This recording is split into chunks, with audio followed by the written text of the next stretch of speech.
Rapat Paripurna DPRD mendengarkan pidato kenegaraan Presiden Republik Indonesia dalam rangka peringatan HUT kemerdekaan ke-75 Republik Indonesia tahun 2020.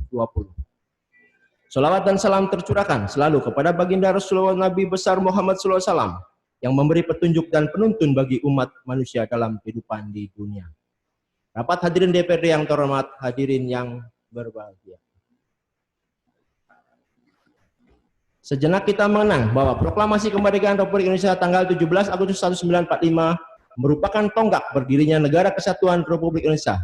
Karena pada saat itulah bangsa Indonesia memproklamirkan diri menjadi negara yang merdeka, berdaulat dan terbebas dari belenggu penjajahan. Sejarah panjang revolusi kemerdekaan yang dihiasi dengan tetesan darah dan air mata para pejuang, sehingga kita bisa berdiri di alam merdeka sekarang ini adalah atas pengorbanan para patriot proklamasi kemerdekaan Republik Indonesia. Oleh karena itu, tidak berlebihan apabila kita menyampaikan penghargaan dan penghormatan yang setinggi-tingginya atas pengorbanan dan jasa para pahlawan bangsa dalam merebut kemerdekaan. Karena bangsa yang besar adalah bangsa yang menghargai jasa-jasa para pahlawan dan memahami sejarah bangsanya. Untuk itu, setiap tahunnya kita selalu menyelenggarakan peringatan Hari Ulang Tahun Kemerdekaan Republik Indonesia dalam rangka menumbuh kembangkan semangat dan cita-cita perjuangan yang dilandasi jiwa dan semangat batin. Untuk menghormati jasa para pahlawan kemerdekaan, alangkah bijaknya kita sejenak mengeningkan cipta dan berdoa untuk para pahlawan yang telah gugur mendahulu kita dengan bersama-sama membaca surat Al-Fatihah. Semoga pengorbanan jiwa dan raga para pahlawan bangsa dalam merebut kemerdekaan menjadi amalan dan pahala dari Allah SWT, dan para pejuang mati dalam keadaan syahid dan husnul khotimah. Berdoa dimulai.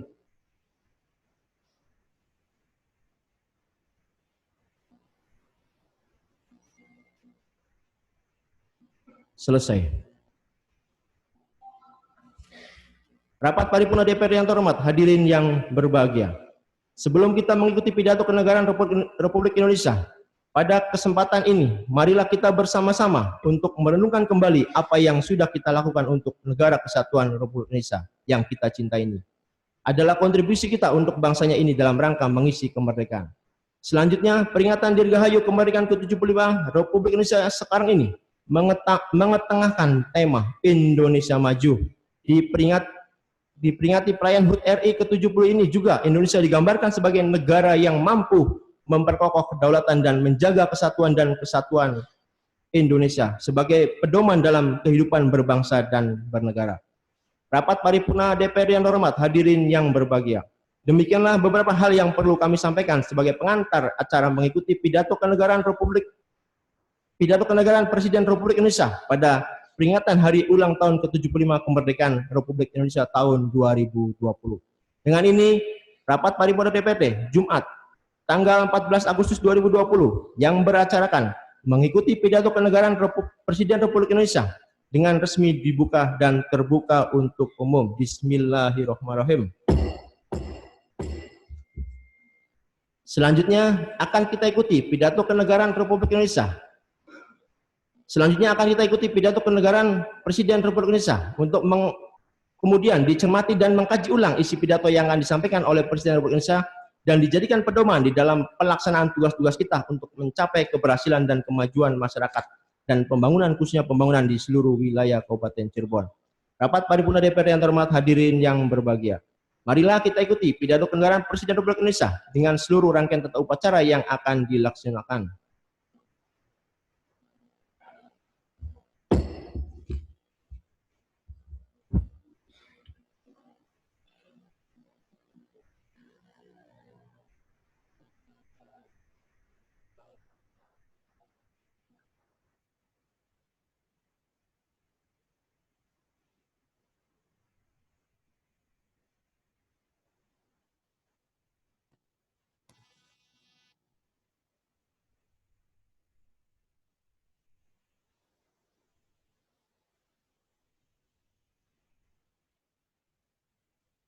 Indonesia, Bapak Profesor Kiai Haji Ma'ruf Amin, beserta Ibu Wuri Estu Ma'ruf Amin. Yang saya hormati Ketua para wakil ketua, dan para anggota MPR Republik Indonesia. Yang saya hormati ketua, para wakil ketua, dan para anggota DPR Republik Indonesia.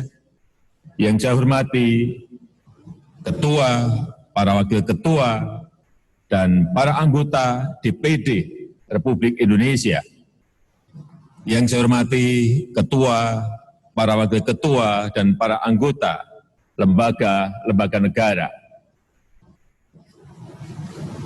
Yang saya hormati Ibu Hajah Megawati Soekarno Putri, Presiden Republik Indonesia kelima. Yang saya hormati Bapak Susilo Bambang Yudhoyono, Presiden Republik Indonesia keenam yang hadir secara virtual. Yang saya hormati Bapak Tri Sutresno dan Bapak Amsahas. Yang saya hormati Bapak Muhammad Yusuf Kalla serta Ibu Mufidah Yusuf Kalla. Yang saya hormati Bapak Budiono serta Ibu Herawati Budiono. Yang saya hormati Ibu Hajah Sinta Nuriyah Abdurrahman Wahid. Yang saya hormati Yang Mulia para duta besar negara-negara sahabat dan para pimpinan perwakilan badan dan organisasi internasional. Yang saya hormati para Menteri Kabinet Kerja, serta Panglima TNI dan Kapolri. Yang saya hormati para Ketua Umum Partai Politik. Yang saya hormati hadirin, saudara-saudara sebangsa dan setanah air. Semestinya seluruh kursi di ruangan sidang ini terisi penuh, tanpa ada satu kursi pun yang kosong. Semestinya sejak 2 minggu yang lalu, berbagai lomba dan kerumunan penuh kegembiraan, karnaval-karnaval, perayaan peringatan Hari Kemerdekaan diadakan, menyelimuti suasana bulan kemerdekaan ke-75 tahun Indonesia merdeka. Namun, semua yang sudah kita rencanakan tersebut harus berubah total. Semua ini tidak boleh mengurangi rasa syukur kita dalam memperingati 75 tahun Indonesia merdeka. Saudara-saudara sebangsa dan setanah air, sebanyak 215 negara tanpa terkecuali sedang menghadapi masa sulit di tengah pandemi COVID-19. Dalam catatan WHO, sampai dengan tanggal 13 Agustus kemarin, terdapat lebih dari 20,4 juta kasus di seluruh dunia, dengan jumlah kematian di dunia sebanyak 744.000 jiwa. Semua negara, negara miskin, negara berkembang, termasuk negara maju, semuanya sedang mengalami kemunduran karena terpapar COVID. Krisis perekonomian dunia juga terparah dalam sejarah. Di kuartal pertama 2020, pertumbuhan ekonomi negara kita masih plus 2,97%.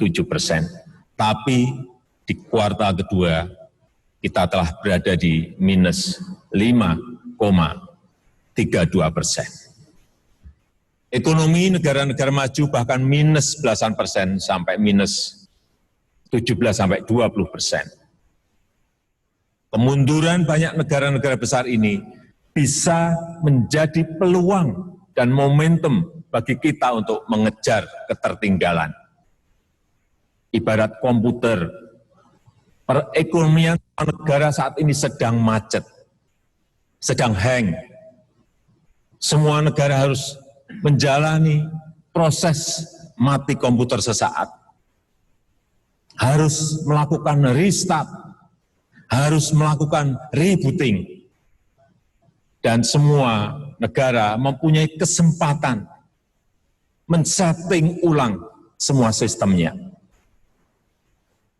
Saya menyambut hangat seruan moral penuh kearifan dari para ulama, para pemuka agama, dan tokoh-tokoh budaya agar menjadikan momentum musibah pandemi ini sebagai sebuah kebangkitan baru. Sekali lagi, kebangkitan baru untuk melakukan sebuah lompatan besar.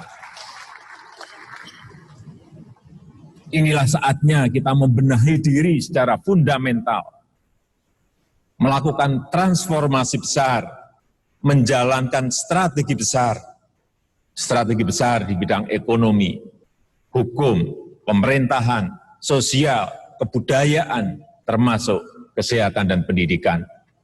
Saatnya kita bajak momentum krisis ini untuk melakukan lompatan-lompatan besar. Pada usia ke-75 tahun ini, kita telah menjadi negara upper middle income country.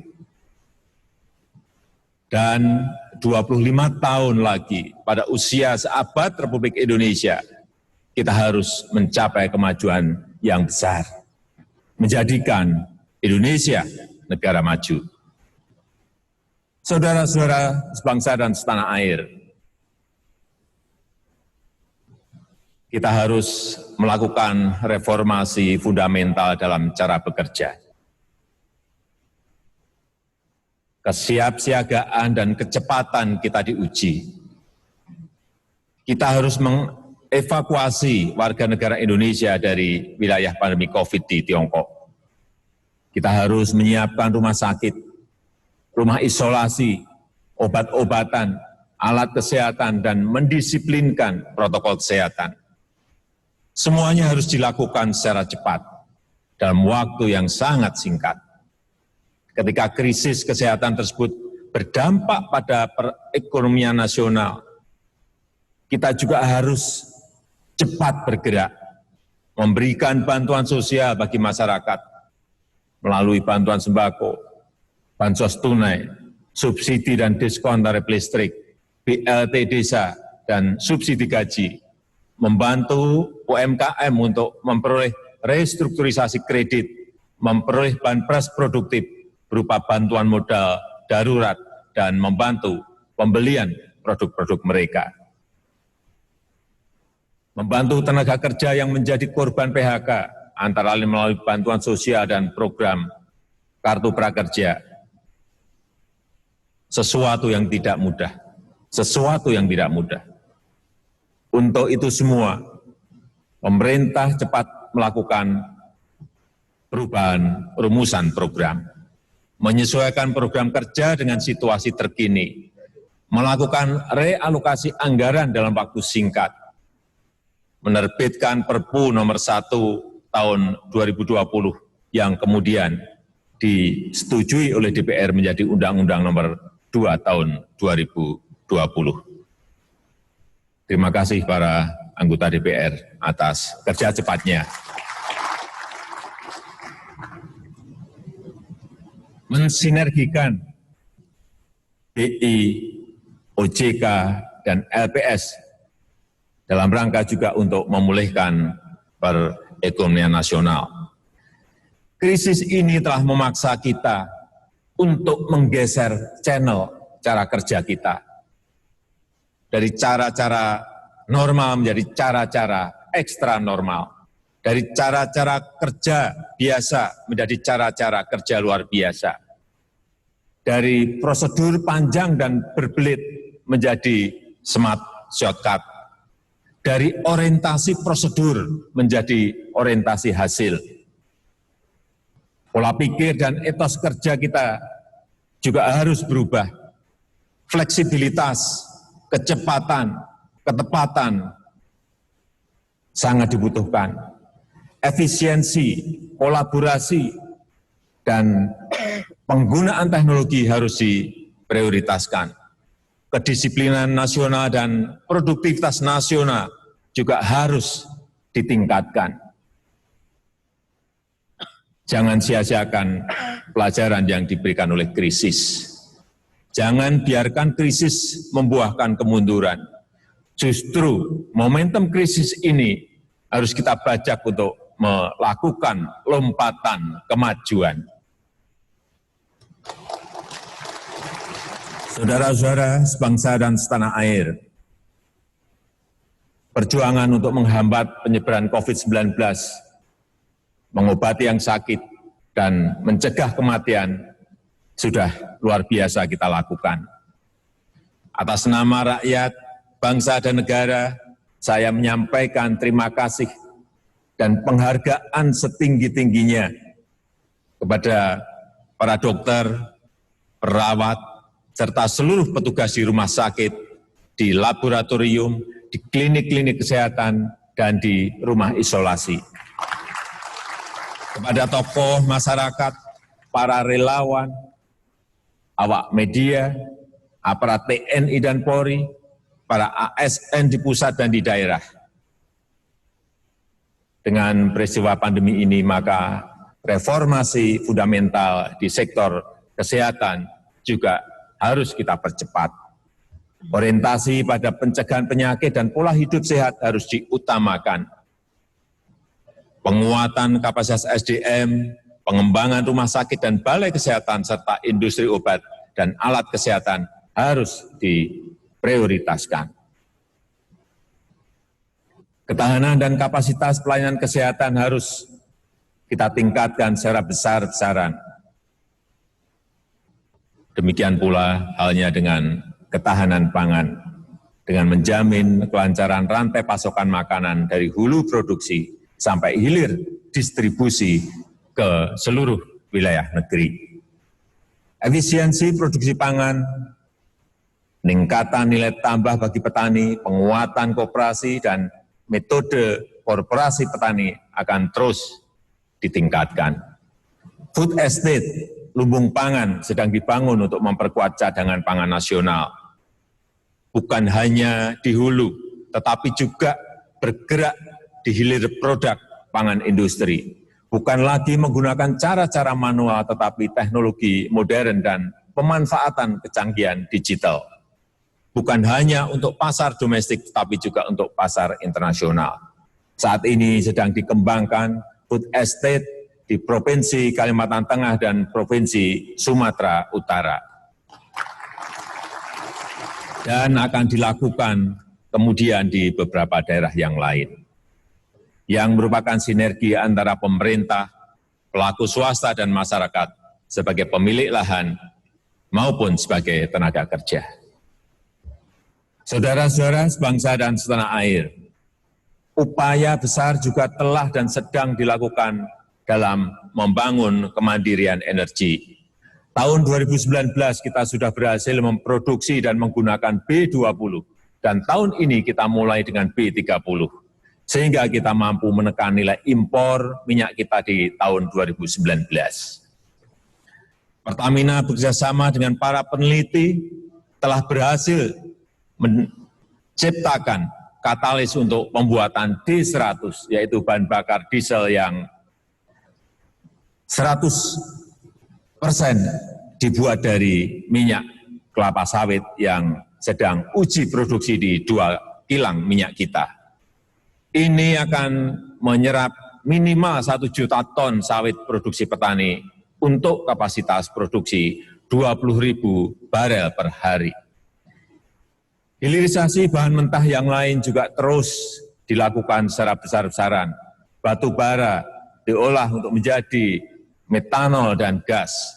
Beberapa kilang dibangun untuk mengolah minyak mentah menjadi minyak jadi dan sekaligus menjadi penggerak industri petrokimia yang memasok produk industri hilir bernilai tambah tinggi. Biji nikel telah bisa diolah menjadi ferronikel, stainless steel slab, lembaran baja, dan dikembangkan menjadi bahan utama untuk baterai lithium. Hal ini akan memperbaiki defisit transaksi berjalan kita, meningkatkan peluang kerja, dan mulai mengurangi dominasi energi fosil. Hal ini akan membuat posisi Indonesia menjadi sangat strategis dalam pengembangan baterai lithium, mobil listrik dunia, dan produsen teknologi di masa depan.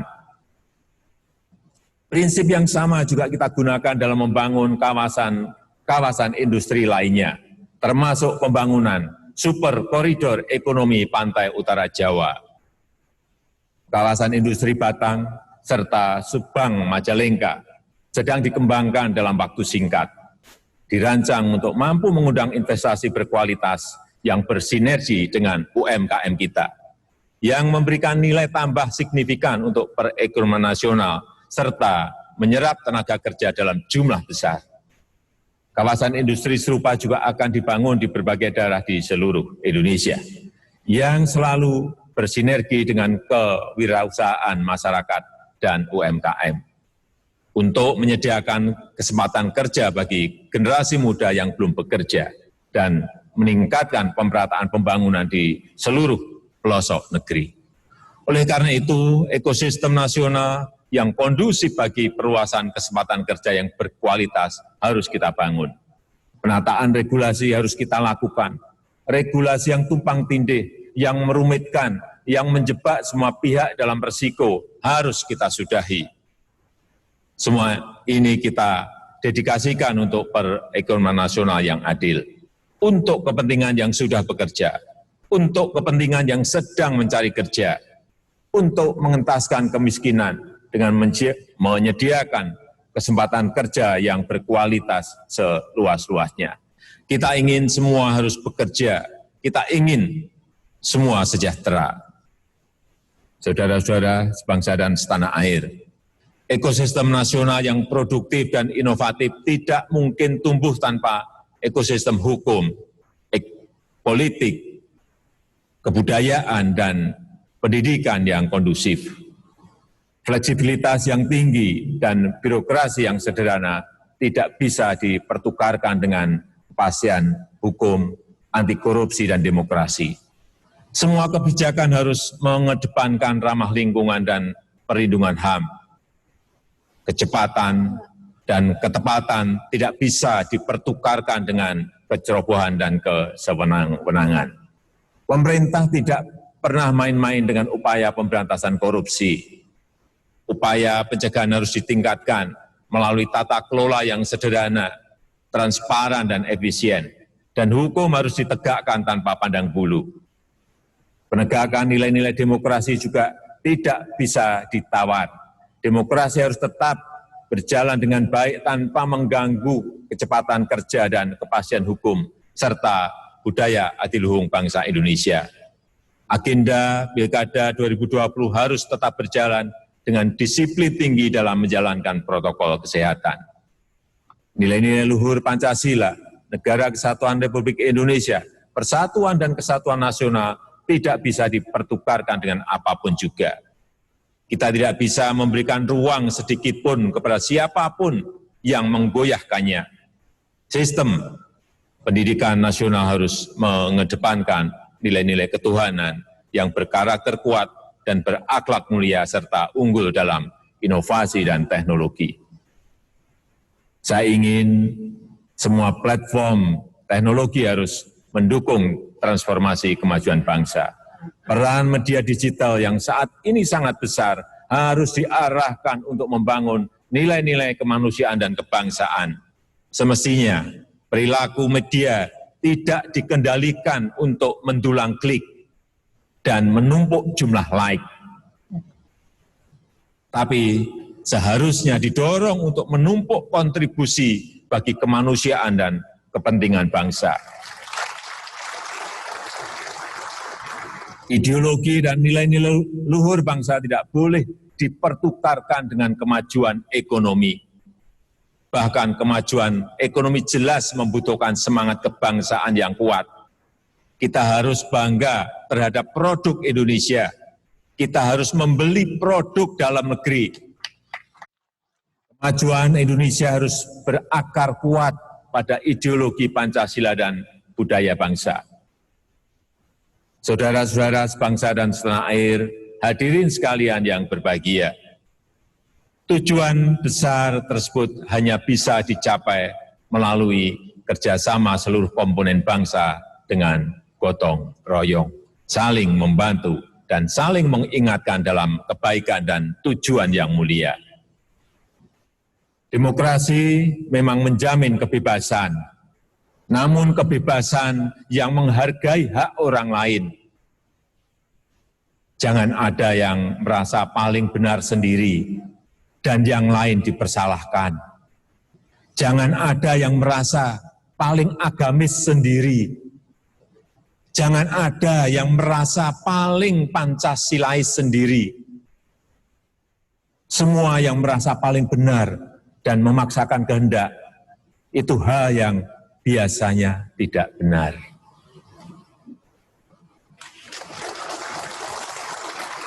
Kita beruntung bahwa mayoritas rakyat Indonesia dari Sabang sampai Merauke, dari Miangas sampai Pulau Rote, menjunjung tinggi kebersamaan dan persatuan, penuh toleransi dan saling peduli, sehingga masa-masa sulit sekarang ini bisa kita lalui dan kita tangani secara baik.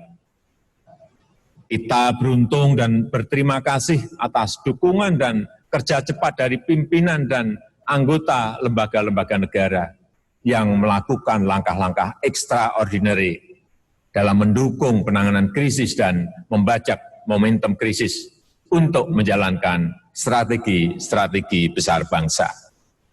MPR dengan cepat membuat payung program baru MPR Peduli COVID-19, serta terus melakukan sosialisasi dan aktualisasi Pancasila serta pengkajian sistem ketatanegaraan dan konstitusi kita.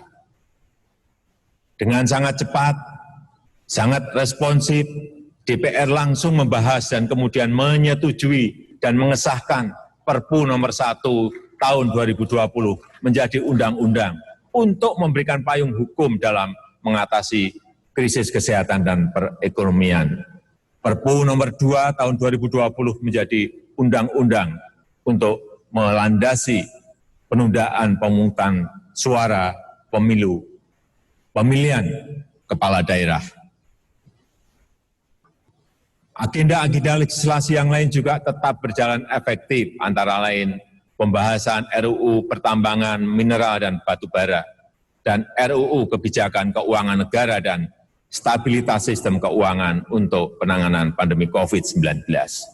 Respon cepat juga dilakukan oleh DPD terhadap permasalahan mendesak yang dihadapi oleh daerah, mulai dari pemberdayaan ekonomi rakyat melalui BUMDes, peningkatan daya saing daerah, dan dukungan penerapan protokol kesehatan dengan menyiapkan 9 RUU usul inisiatif DPD dan beberapa agenda lain sesuai bidang tugas DPD. Saudara-saudara sebangsa dan setanah air, di tengah berbagai kesulitan teknis selama pandemi, BPK secara cepat dan cermat telah memeriksa dan menyampaikan 1.180 laporan hasil pemeriksaan 2019, memberikan 36.000 rekomendasi kepada pemerintah, dan memerintahkan penyetoran ke kas negara senilai 1,39 triliun rupiah. Tugas internal yang berat tersebut tidak mengganggu agenda BPK untuk melanjutkan perannya sebagai pemeriksa eksternal pada badan-badan internasional, serta keanggotaannya pada Independent Audit Advisory Committee di bawah PBB. Demikian pula halnya dengan Mahkamah Agung yang menjamin kecepatan pelayanan persidangan di era pandemi. Penyediaan layanan persidangan virtual dengan menggunakan aplikasi e-court dan e-litigasi telah mempercepat persidangan di luar persidangan terbuka dan tatap muka, guna terus memperluas akses bagi para pencari keadilan.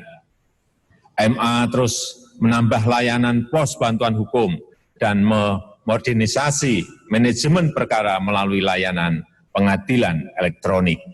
Hal ini membuat MA berhasil memangkas tunggakan sisa perkara secara signifikan. Keberhasilan MA tersebut juga berkat dukungan dari Komisi Yudisial secara kewenangannya, sesuai dengan kewenangannya. Pengusulan calon hakim agung, calon hakim ad hoc tipikor, dan calon hakim ad hoc hubungan industrial tetap berjalan lancar. Demikian pula halnya dengan pelaksanaan program peningkatan kapasitas hakim, pemantauan persidangan, investigasi dan advokasi hakim. Sepanjang tahun 2019 hingga Juni 2020 KY telah menangani 1.584 laporan masyarakat dan merekomendasikan 225 penjatuhan sanksi. Kecepatan dan kecermatan Mahkamah Konstitusi juga sangat patut kita apresiasi. MK juga terus memperbaiki tata kelola dan meningkatkan pemanfaatan layanan elektronik guna melayani masyarakat dalam mencari keadilan. MK telah berhasil mempercepat jangka waktu penyelesaian perkara pengujian undang-undang dari waktu penyelesaian 101 hari kerja per perkara di 2017 menjadi rata-rata 59 hari kerja per perkara. Sepanjang tahun 2019 hingga awal 2020, MK telah menyelesaikan 122 perkara pengujian undang-undang. Pada saat yang sama, perluasan kerja sama di dalam maupun di luar negeri pun terus ditingkatkan. MK aktif menginisiasi dan mengkoordinir berbagai kegiatan di tingkat regional maupun di tingkat global, agar sistem hukum kita dijadikan rujukan bagi negara-negara demokrasi di berbagai penjuru dunia. Saudara-saudara sebangsa dan setanah air, masih banyak langkah-langkah besar yang harus kita lakukan. Masih tersedia waktu 25 tahun lagi bagi kita untuk menyiapkan seabad Indonesia merdeka, untuk membangun Indonesia yang kita cita-citakan. Target kita saat ini bukan hanya lepas dari pandemi, bukan hanya keluar dari krisis. Langkah kita adalah melakukan lompatan besar, memanfaatkan momentum krisis yang saat ini sedang terjadi. Krisis memberikan momentum bagi kita untuk mengejar ketertinggalan, untuk melakukan lompatan transformasi besar dengan melaksanakan strategi besar. Mari kita pecahkan masalah fundamental yang kita hadapi. Kita lakukan lompatan besar untuk kemajuan yang signifikan. Kita harus bajak momentum krisis ini. Kita harus serentak dan serempak memanfaatkan momentum ini, menjadikan Indonesia setara dengan negara-negara maju, menjadikan Indonesia maju yang kita cita-citakan.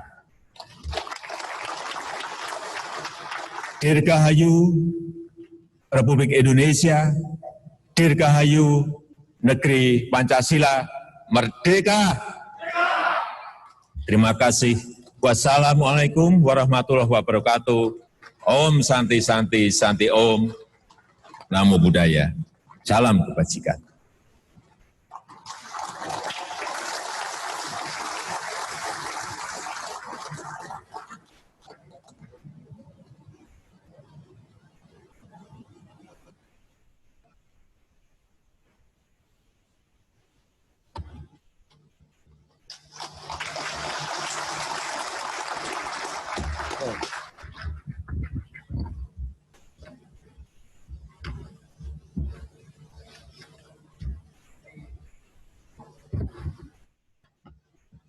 Terima kasih kepada Saudara Presiden yang telah menyampaikan pidato kenegaraan dalam rangka hari ulang tahun ke-75 kemerdekaan Indonesia yang alhamdulillah hari ini memakai baju adat Sabu dari Nusa Tenggara Timur.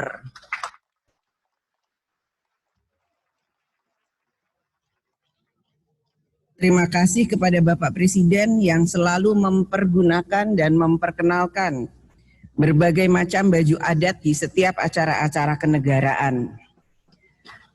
Selanjutnya, kami persilahkan Saudara Profesor Dr. Nasaruddin Umar Imam Besar Masjid Istiqlal untuk membacakan doa.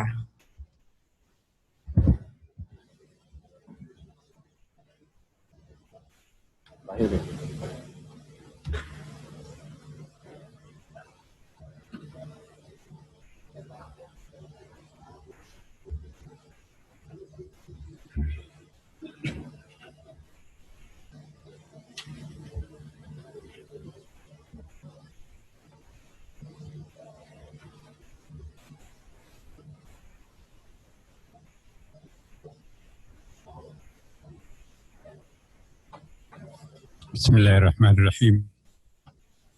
Assalamualaikum warahmatullahi wabarakatuh. Salam, Om Swastiastu, Namo Buddhaya, salam kebajikan. Bismillahirrahmanirrahim. Bismillahirrahmanirrahim.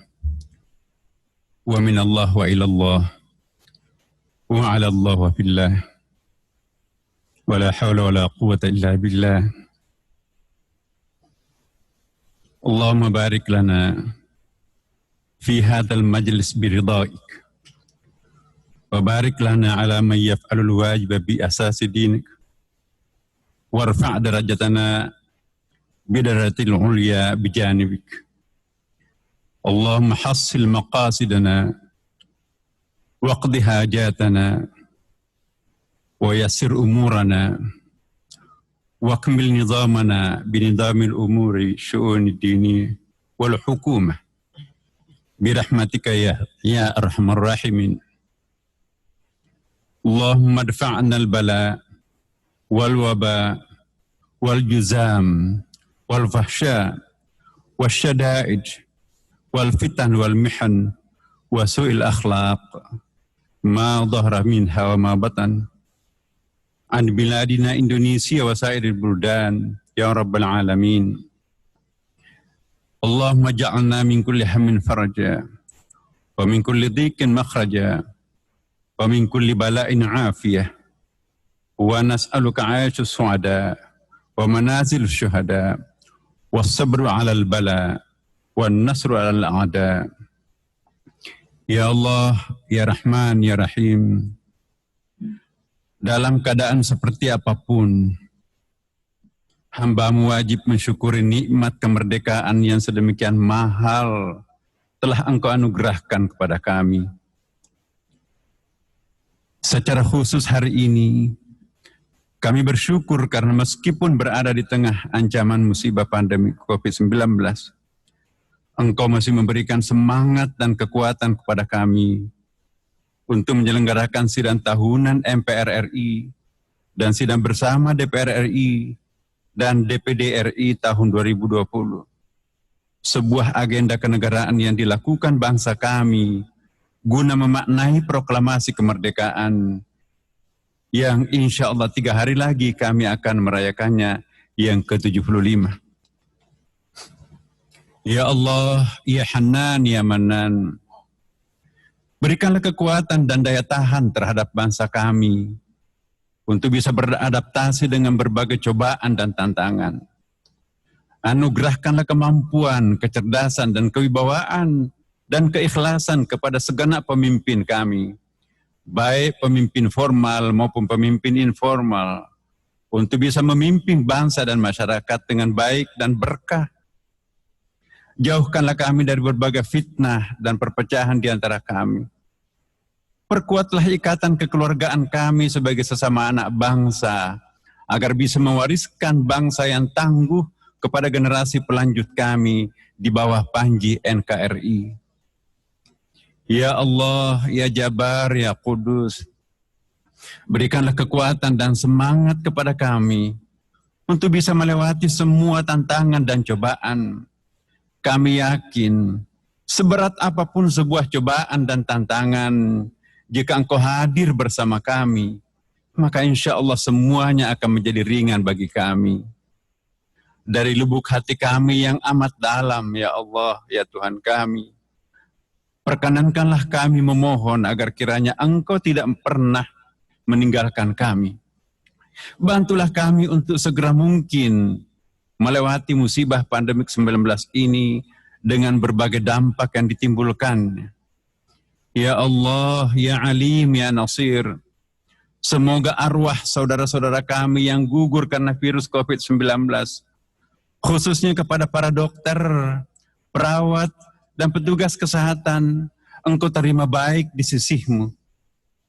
Jadikanlah mereka sebagai syuhada, sebagaimana yang disabdakan Rasul-Mu Muhammad SAW, orang yang meninggal karena wabah penyakit menular adalah mati syahid.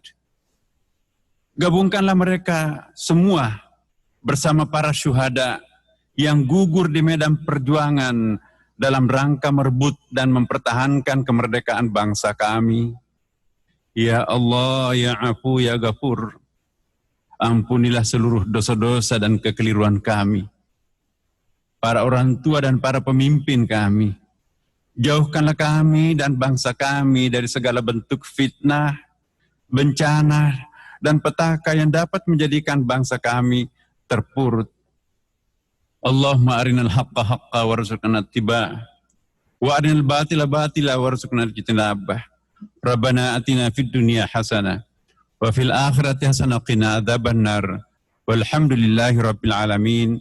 Wassalamualaikum warahmatullahi wabarakatuh.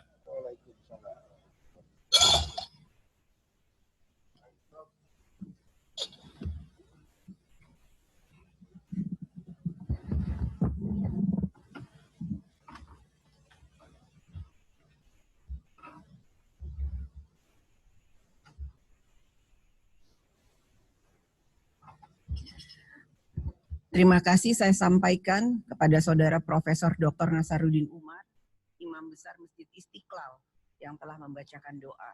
Semoga Allah Subhanahu wa Ta'ala, Tuhan yang Maha Esa, mengabulkan doa kita. Amin. Saudara Presiden dan Saudara Wakil Presiden, hadirin sidang Dewan yang terhormat, dan seluruh rakyat Indonesia.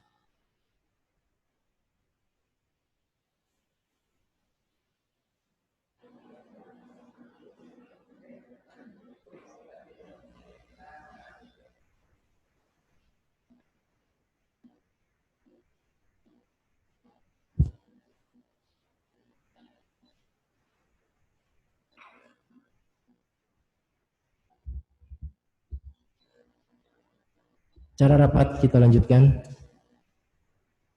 Rapat paripurna DPRD yang terhormat, hadirin yang berbahagia. Beberapa saat tadi telah kita ikuti bersama pidato kenegaraan Presiden Republik Indonesia Bapak Insinyur Haji Joko Widodo. Harapan kita, amanat yang disampaikan di dalam pidato kenegaraan tersebut dapat dijadikan acuan dalam rangka mengisi kemerdekaan yang pada akhirnya diimplementasikan untuk kesejahteraan masyarakat Kabupaten Cirebon. Mudah-mudahan peringatan Hari Proklamasi Kemerdekaan ke-75 Republik Indonesia ini dapat dijadikan tonggak sejarah di dalam mencapai cita-cita perjuangan bangsa yang sangat kita cintai bersama, dan tak lupa kami sampaikan Dirgahayu Proklamasi Kemerdekaan Republik Indonesia ke-75 tahun 2020. Rapat paripurna DPRD yang terhormat, hadirin yang berbahagia. Dengan demikian selesai sudah rangkaian rapat paripurna DPRD dalam rangka memperingati pidato kenegaraan Presiden Republik Indonesia. Akhirnya kami sampaikan ucapan terima kasih kepada seluruh hadirin serta undangan, khususnya unsur Forum Komunikasi Daerah, Forum Pimpinan Daerah yang telah hadir dan meluangkan waktunya karena tanggung jawab dan dedikasi secara konstitusional untuk menghadiri acara rapat paripurna DPRD Kabupaten Cirebon dalam rangka memperingati Dirgahayu Kemerdekaan Republik Indonesia ke-75 tahun 2020. Dan kepada seluruh kepala satuan perangkat daerah yang telah mengikuti jalannya rapat paripurna hari ini secara video conference. Di antaranya yaitu 1. Dr. Andes Haji Rahmat Sutrisno MSI, Sekretaris Daerah Kabupaten Cirebon. 2. Bapak Tommy Kristanto SHM HAM, Kepala Kejaksaan Negeri Kabupaten Cirebon. 3. Bapak AKBP Muhammad Andri SSI dan Yonce, pelopor Satbrimobda Jabar. 4. Letkol Infanti Sugiri dan Dim 0620 Kabupaten Cirebon. 5. AKBP Arif Budiman, Wakapolresta Cirebon. 6. Kapten Edi Purnomo, Kabinpot, mewakili dan Lanut Sugiri Sukani Majalengka. 7. Letnan CPM Julmin, Padenpom mewakili dan Denpom 3 Cirebon. 8. Letu Arhanud Ratno, Paops Arhanud 14 mewakili Danyon Arhanud 14. 9. Kompol Dudu, Kabag Sumda mewakili Polres Cirebon Kota. 10. Surya Suhendar, Kevin Tolahtah mewakili Danrem 063 Sunan Gunung Jati. 11. Abdul Hanan mewakili Ketua Pengadilan Agama Sumber. Mohon maaf atas segala kekurangan di dalam pelaksanaan rapat paripurna DPD hari ini. Dengan ini, rapat paripurna DPD ke-10 masa persidangan ketiga tahun sidang 2020 secara resmi kami tutup. Alhamdulillahirabbil alamin. Billahi taufik wal hidayah. Wassalamualaikum warahmatullahi wabarakatuh.